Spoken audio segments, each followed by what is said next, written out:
हिमाचल में मानसून का तांडव, बाढ़ में बहे 5 शव बरामद, 6 अभी भी लापता, हर तरफ तबाही का मंजर। हिमाचल में जल शक्ति विभाग के जेई की संदिग्ध परिस्थितियों में मौत, नाले के पास मिला शव। महिला आयोग अध्यक्ष विद्या नेगी ने संभाला कार्यभार, बोली दुगनी रफ्तार से किया जाएगा मामलों का निपटारा। हिमाचल में हुई तबाही पर राहुल गांधी ने जताया दुख, कहा मिलकर करना होगा इस आपदा का सामना। कांगड़ा में तैनात सहायक ड्रग नियंत्रक निशांत सरीन के 7 ठिकानों पर ईडी की दबिश, 40 से अधिक बैंक खाते व 3 लॉकर सीज।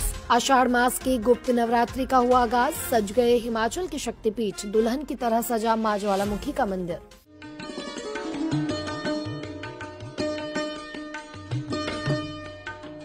सरकार ने कनेक्टिविटी और सुगम यातायात पर विशेष बल दिया है। प्रदेश में सड़क निर्माण को सर्वोच्च प्राथमिकता प्रदान की जा रही है। नाबार्ड के अंतर्गत 498 करोड़ रुपए की लागत से 50 सड़कों और पुलों की परियोजनाओं को स्वीकृति मिली है। मुख्यमंत्री सड़क योजना के तहत 100 करोड़ रुपए का प्रावधान किया गया है। सरकार द्वारा ग्रामीण सड़कों और पुलों का निर्माण कार्य प्रगति पर है। दुर्गम रोडरा क्वार पक्की सड़क सुविधा से जुड़ने जा रहा है।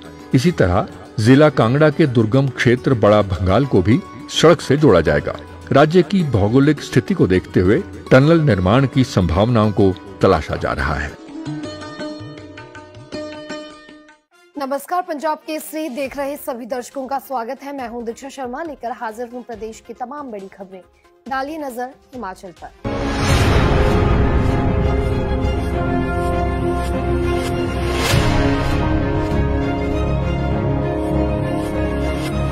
हिमाचल प्रदेश में बीते कल यानी कि बुधवार को कुल्लू और कांगड़ा में 5 जगह बादल फटने से खूब तबाही मची।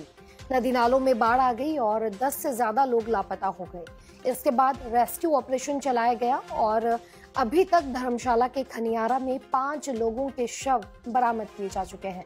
यहाँ अभी भी कुछ मजदूरों के लापता होने की आशंका है। वहीं कुल्लू के जीवा नाले में बादल फटने के बाद बिहाली गांव के 3 लोगों का अभी तक कोई सुराग नहीं लग पाया है।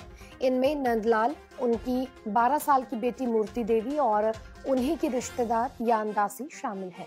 सर्च ऑपरेशन चलाया जा रहा है। कुल मिलाकर हिमाचल प्रदेश में तबाही का ये मंजर डरा देने वाला है। कहीं गाड़ियां खिलौनों की तरह बह रही हैं तो कहीं लोगों के आशियाने बह गए हैं।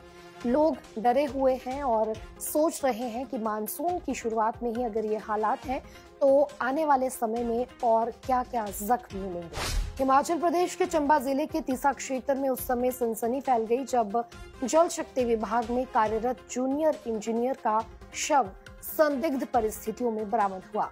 ये शव चंबा तीसा मुख्य मार्ग पर शरेला नाले के पास स्थानीय लोगों ने देखा और तुरंत इसकी सूचना पुलिस को दी गई।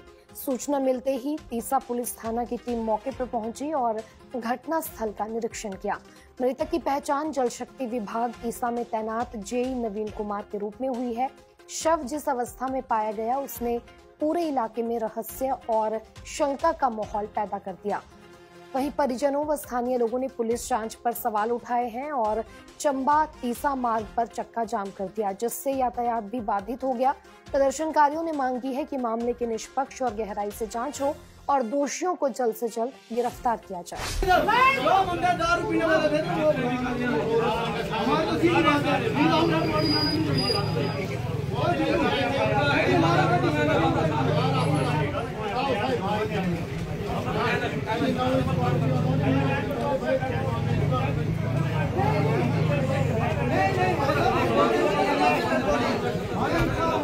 अगली खबर की ओर बढ़ते हैं। हिमाचल प्रदेश महिला आयोग की नवनियुक्त अध्यक्ष बनने के बाद विद्या नेगी ने कार्यभार संभाल लिया है।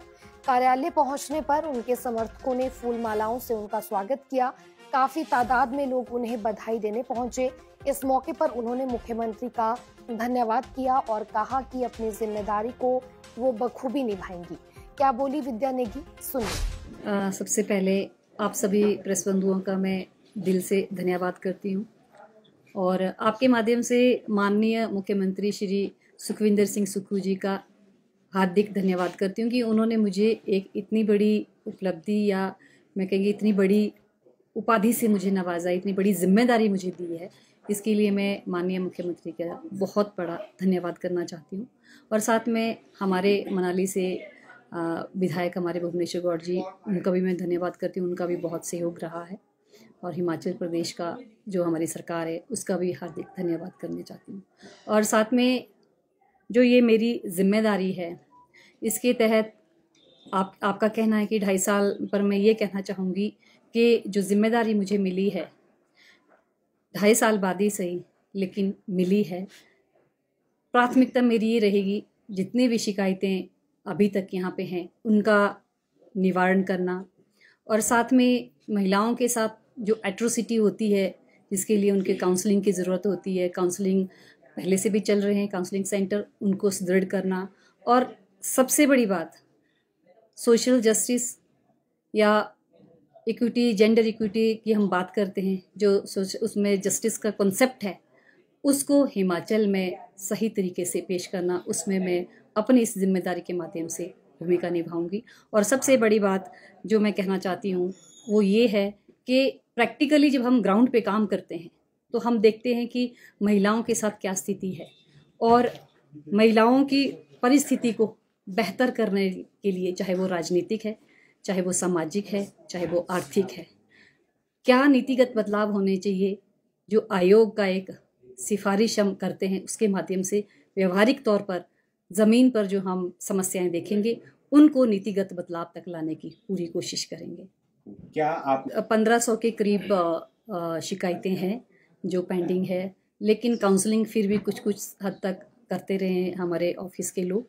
लेकिन जो ये शिकायतें हैं 1500 के करीब, अब हम ये जो 2.5 साल हमारे पास हैं, हम दुगनी स्पीड में इन शिकायतों का निवारण करने की पूरी तरह से कोशिश करेंगे। हम उसमें पूरा ध्यान रखेंगे। और सबसे बड़ी बात है कि जब कहीं डोमेस्टिक वायलेंस होता है तो उसका क्या नेचर है वो पता चल जाता है। जब हम दोनों पक्षों से बात करते हैं तो हमें समझ आ जाता है कि सही और गलत क्या है। लेकिन फिर भी मैं ये कहना चाहूँगी कि चाहे वो सही है चाहे वो गलत है, लेकिन उसके पीछे की वजह क्या है उसको हमें आइडेंटिफाई करना और उसके तहत उनको न्याय दिलाना। ये मैं कहना चाहूँगी कि मैं पहले भी कहती रही हूँ कि महिलाएं हैं तो हमें एक समान अवसर और समान जिम्मेदारी देने की कोशिश की जाए। हम यही मांगते हैं, हम बराबरी की बात भी नहीं करते। अधिकारियों की बात है तो हम पूरी कोशिश करेंगे कि महिलाओं को कभी भी कोई समस्या इस तरह की ना आए, और उनके साथ बैठ के हम बात करेंगे। और ये भी देखते हैं कि भविष्य में हमारे साथ कितने महिला अधिकारी जुड़ते हैं। मैं महिलाओं को यही संदेश देना चाहती हूँ कि मुझ पे भरोसा करें। मेरी काबिलियत उस दिन साबित होगी जिस दिन हर एक महिला को ये लगेगा कि हमारे साथ कुछ हो रहा है, लेकिन विद्या नेगी है और हम सुरक्षित हैं, हमारे अधिकार सुरक्षित हैं। कांग्रेस नेता राहुल गांधी ने हिमाचल प्रदेश में बाढ़ से हुए जानमाल के नुकसान पर गहरा दुख व्यक्त किया है। उन्होंने सोशल मीडिया पर लिखा कि हिमाचल प्रदेश के कई जिलों में भारी बारिश से हुए जानमाल के नुकसान की खबर बेहद दुखद है। कई लोग अब भी लापता हैं। उन्होंने कहा कि मैं प्रभावित परिवारों के प्रति गहरी संवेदनाएं व्यक्त करता हूं और लापता लोगों के सकुशल लौटने की आशा करता हूं। प्रशासन और राहत दल पूरी तत्परता से काम कर रहे हैं। कांग्रेस कार्यकर्ताओं से राहुल गांधी ने अपील की है कि राहत और बचाव कार्यों में हर संभव मदद करें। हमें मिलकर इस आपदा का सामना करना है। आपको बता दें कि हिमाचल प्रदेश में 24 जून को मानसून ने दस्तक दी, लेकिन इसके एक दिन बाद यानी कि 25 जून को ही प्रदेश के कुल्लू और कांगड़ा जिलों में मॉनसून ने अपना विकराल रूप दिखा दिया। भारी बारिश और बादल फटने की घटनाओं ने इन जिलों में भारी तबाही मचाई है, जिससे जान माल को खासा नुकसान हुआ है। ईडी चंडीगढ़ जोन ने डिक्लेयर किया है कि 22 और 23 तारीख को हिमाचल के कांगड़ा में तैनात सहायक ड्रग नियंत्रक निशांत सरीन, उनके परिवार के सदस्यों और सहयोगियों के हरियाणा और पंजाब में स्थित 7 आवासीय वाणिज्यिक परिसरों और सरकारी कार्यालयों में तलाशी अभियान चलाया गया। ये तलाशी सरीन के सहायक औषधि नियंत्रक बद्दी के रूप में तैनात रहते हुए व्यक्तिगत लाभ और भ्रष्टाचार और रिश्वत के लिए आधिकारिक पद का दुरुपयोग करने से संबंधित एक मामले की गई। ईडी की तलाशी कार्रवाई के दौरान ड्रग लाइसेंस, कारण बताओ नोटिस, फार्मा कंपनियों को जारी मंजूरी, संपत्ति से संबंधित दस्तावेज के अलावा mobile phone, laptop, pen drive सहित डिजिटल डिवाइस जैसे दस्तावेज जब्त किए गए हैं। तलाशी कार्रवाई के दौरान निशांत सरीन और उनके परिवार के सदस्यों के लगभग 32 लाख रुपए मूल्य के 2 वाहन, 40 से अधिक बैंक खाते और 3 लॉकर जब्त किए गए हैं। इसके अलावा ओमेक्स कैसिया न्यू चंडीगढ़ स्थित उनके आवास पर 60 से अधिक बेहिसाब शराब की बोतलें भी मिली। इसके अलावा निशांत सरीन की ओर से एडीसी धर्मशाला के रूप में अपनी वर्तमान भूमिका में जबरन वसूली की शिकायतों और निशांत सरीन के परिवार के सदस्यों और दवा कंपनियों के बीच परस्पर जुड़े वित्तीय लेन देन की भी जांच की जा रही है। ईडी के अनुसार मामले की जांच पूरी निष्पक्षता से होगी। आज से आषाढ़ मास के गुप्त नवरात्रों का आगाज हो गया है। ये नवरात्रि 4 जुलाई तक चलेंगे। वहीं प्रदेश के सभी शक्तिपीठों को रंग बिरंगे फूलों और लाइटों के साथ सजाया गया है। शक्तिपीठ ज्वालामुखी मंदिर की अगर बात करें तो यहाँ पर भी मंदिर परिसर को भव्य तरीके से सजाया गया है। वहीं बता दें कि आज के ही दिन से श्रीमद देवी भागवत भी माता ज्वाला के शाइन भवन में शुरू हो गया है, जिसमें आचार्य नंद किशोर महाराज कथा वाचन करेंगे। तो चलिए आपको भी दर्शन करवाते हैं मां ज्वालामुखी दरबार के। आज आषाढ़ मास के गुप्त नवरात्रे शुरू हो गए हैं, जो कि 4 जुलाई तक चलेंगे। विश्व विख्यात शक्तिपीठ मां ज्वालामुखी मंदिर को भी भव्य रूप से सजाया गया है। मां के दरबार को सजाने के लिए 2.5 क्विंटल फूलों का इस्तेमाल किया गया है। आज गुप्त नवरात्रि का विधिवत आरंभ ज्वालामुखी एसडीएम डॉक्टर संजीव शर्मा, मंदिर अधिकारी मनोहर लाल शर्मा, मंदिर न्यास सदस्यों व पुजारी वर्ग द्वारा विधिवत पूजा अर्चना से किया गया। पुजारी सभा प्रधान अविनेंद्र शर्मा ने एसडीएम डॉक्टर संजीव शर्मा द्वारा संकल्प व विधिवत पूजा अर्चना व कन्या पूजन करवाया। वहीं बता दें कि आज ही के दिन श्रीमद देवी भागवत भी माता ज्वाला के शयन भवन में शुरू हो रहा है, जिसमें आचार्य नंद किशोर महाराज कथा वाचन करेंगे।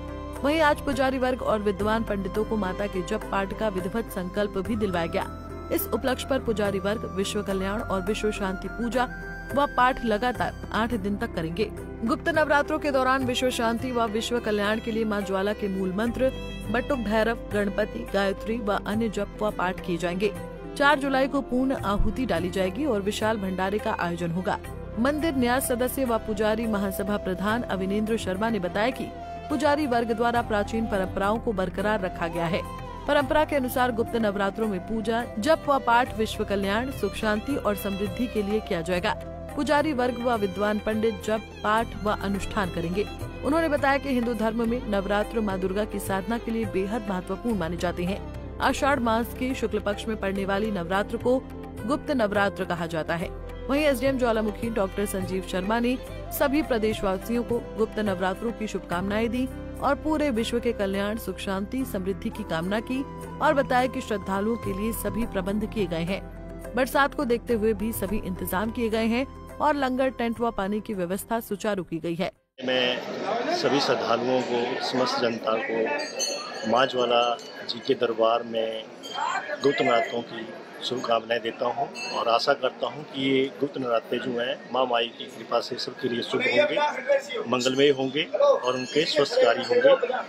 जैसे कि आपको विदित है कि हमारे गुप्त नवरात्रे जो आज से शुरू हैं और इसमें हमारी तैयारियां, जैसे कि हमने 2.5 क्विंटल के करीब जो है यहाँ फूलों से सजावट हो रही है और हो चुकी है ऑलमोस्ट। हमारा साथ में बारिश का भी मौसम है, बरसात भी है, उसके साथ साथ अरेंजमेंट भी हमने किए हुए हैं कि श्रद्धालुओं को किसी तरह की असुविधा ना हो, उसके लिए टेंट की व्यवस्था की गई है। पानी की, गर्मी के कारण ह्यूमिडिटी ज़्यादा है तो गर्मी की भी प्रभाव है, तो पानी की व्यवस्था भी उचित व्यवस्था कर रखी हुई है। सिक्योरिटी के लिए सीसीटीवी कैमराज हमारे इंस्टॉल्ड हैं।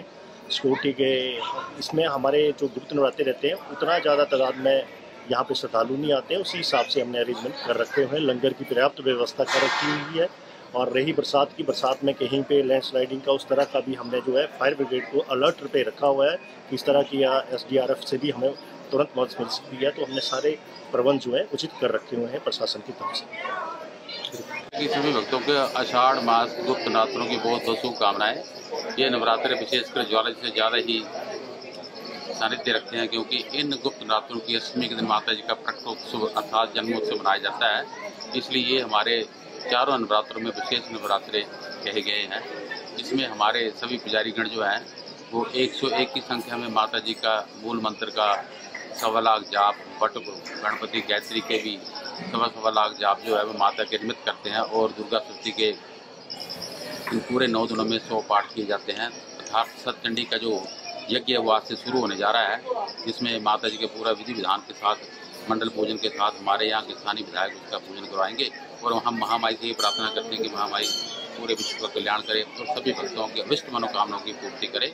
और इस नवरात्रि की 2 तारीख को रात को 12 बजे हम माता जी का विशेष पूजन मनाएंगे। उसके उपरांत जो है वो 4 तारीख को नवमी आ रही है, तो 4 तारीख को यहाँ पर माता जी का भंडारा होगा।